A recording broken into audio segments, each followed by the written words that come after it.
Hey everyone, SW Nation here, and welcome back to a brand new Arrowverse video here in the channel. I like to stop and take the time to rank all 9 Arrowverse shows from worst to best. Please note that everything that I say in this video is just my very own opinion. My list is certainly not the right list, it is just my list, and you are free to comment down below your ranking of all 9 Arrowverse shows, or you could just do your 6 favorites. Like, comment, subscribe, and without further ado, let's get into the ranking. Also, there will be spoilers for almost every Arrowverse show, so if you don't want to hear minor spoilers, click off the video right now, but if you don't care, stay and watch, please. Kicking off my list at number 9, we have Freedom Fighters DeRay. Now, like I said in my seasons ranking, I do think that Freedom Fighters DeRay does have a lot of character development moments for this character DeRay, but honestly I don't think that it's a show that I will rather rewatch again, because it's really not much there. There's only 35 minutes per season, so it's not really a show. Coming in at number 8, we have Constantine season 1. Now, I did rank this higher than Vixen, but in actuality as a show I didn't enjoy it. I was not pleased with this season. I was not pleased with this show at all. This show is not something I want to rewatch. And really, his show just makes him seem like this pedophile type guy with demons walking around him at every moment. So honestly, I felt like this show was boring, it was inconsistent, and it just didn't really do the character justice. I guess you could say that this was just a look inside of his world, but his world is boring. I think I like his world better in DC Legends. Coming in at number 7, we have Vixen.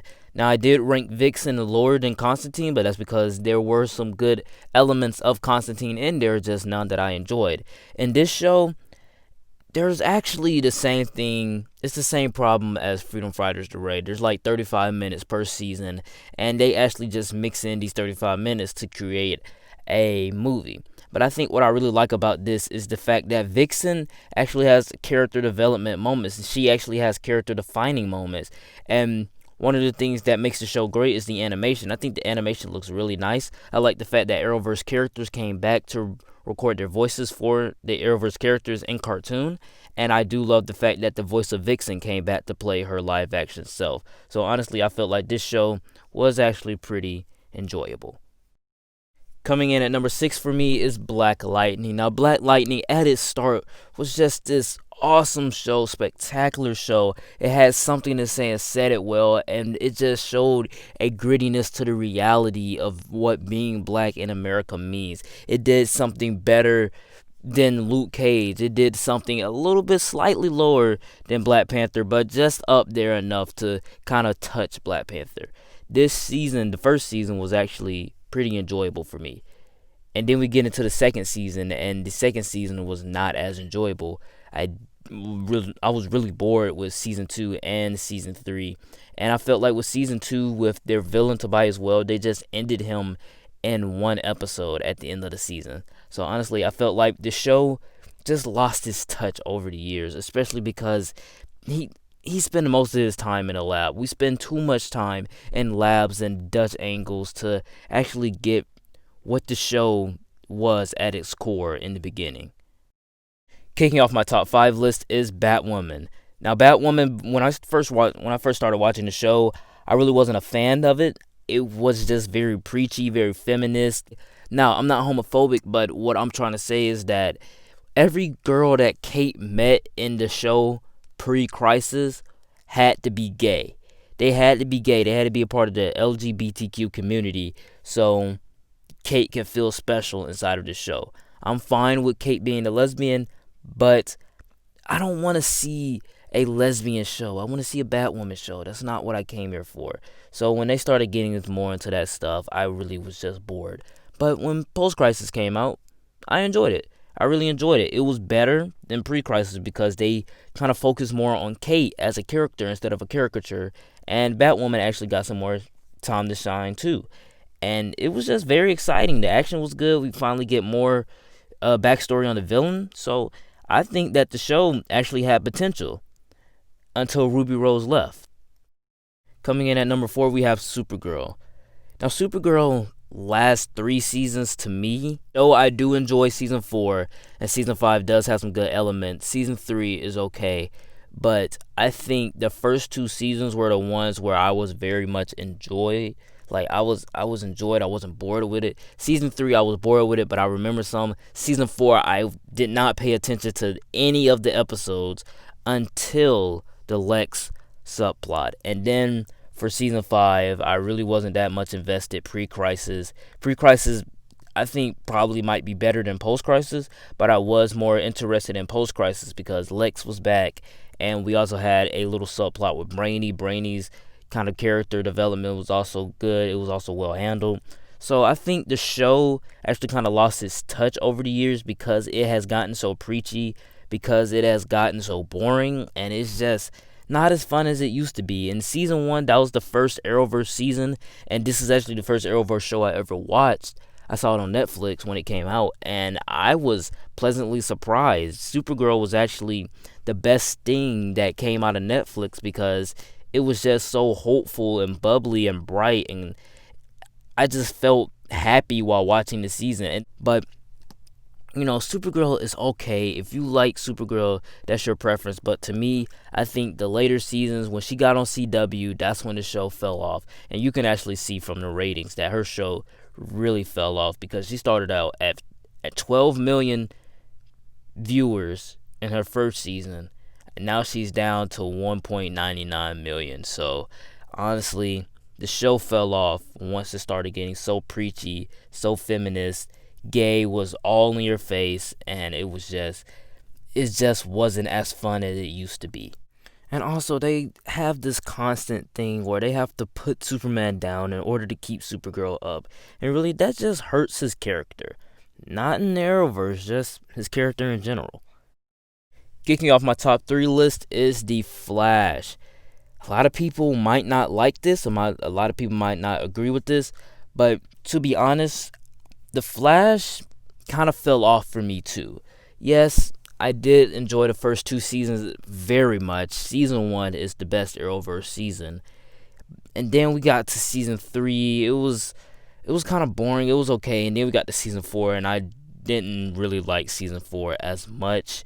I just was not invested in season 4. And then season 5 came out, got back to its roots, but then that last half of season 5 just was trash. And then the villain was trash, and then we get into season 6, where it's just soapy CW drama. Post-Crisis is good. Pre-Crisis is amazing. I do love Pre-Crisis in season 6 because it shows that Barry's trying to get the team ready. Everyone is kind of devastated that Barry has to go, and Barry's just trying to get the team ready for what's to come. I like that. It's a sense of urgency. We're there on the time schedule, so it's very urgent. And then we also get the post-crisis where we have the mirror mistress and we get Iris sucked into a mirror, and really that's when it turns into like a soapy CW drama.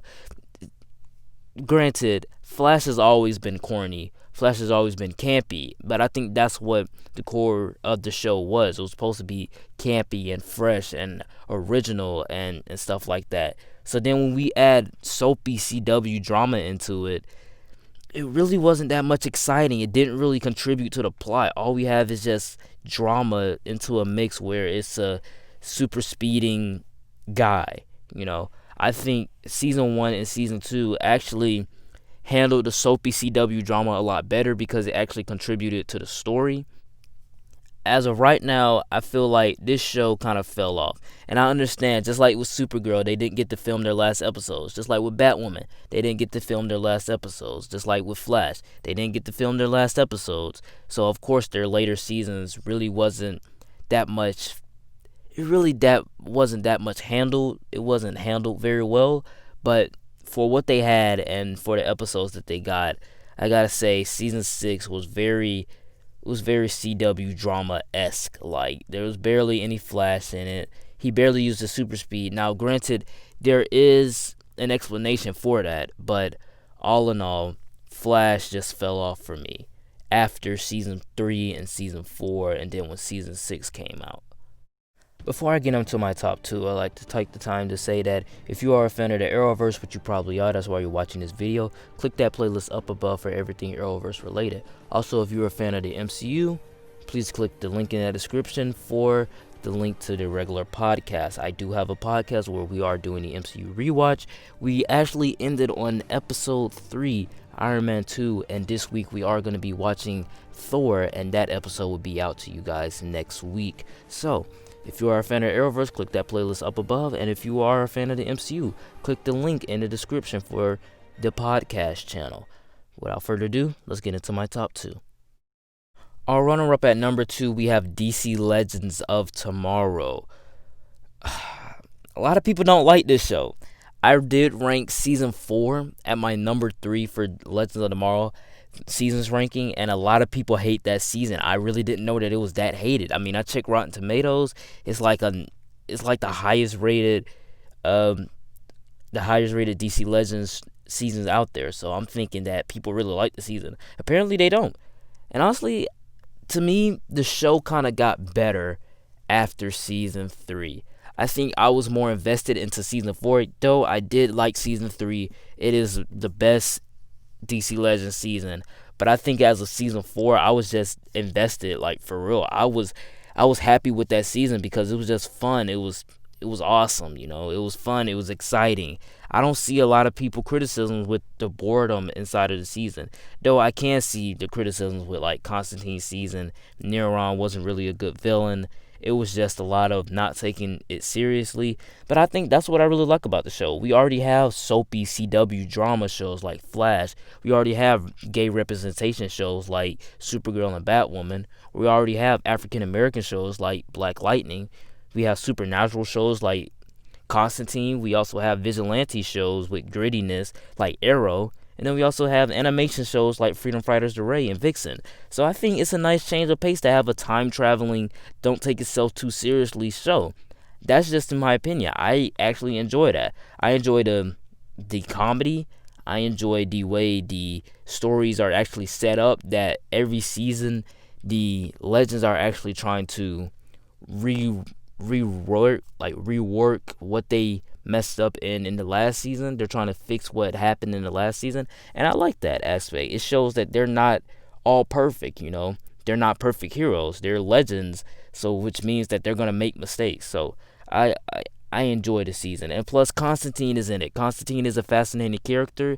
I think he deserved a better show, and look what they did. They gave him DC Legends, and now he's one of the best part of Legends. So I think the show has actually gotten higher ever since the first season. Yeah, season 2 was actually after season 1 on my list of my ranking, but I do enjoy season 2. I'm not saying that season 2 is bad. I'm just saying I enjoy season 3, 4, and 5 more because it doesn't take itself too seriously as much as the first seasons did. Season 2 did handle the comedy and the drama a lot more, but I guess I'm just more prone to the comedy since we already have all of these different shows out there already.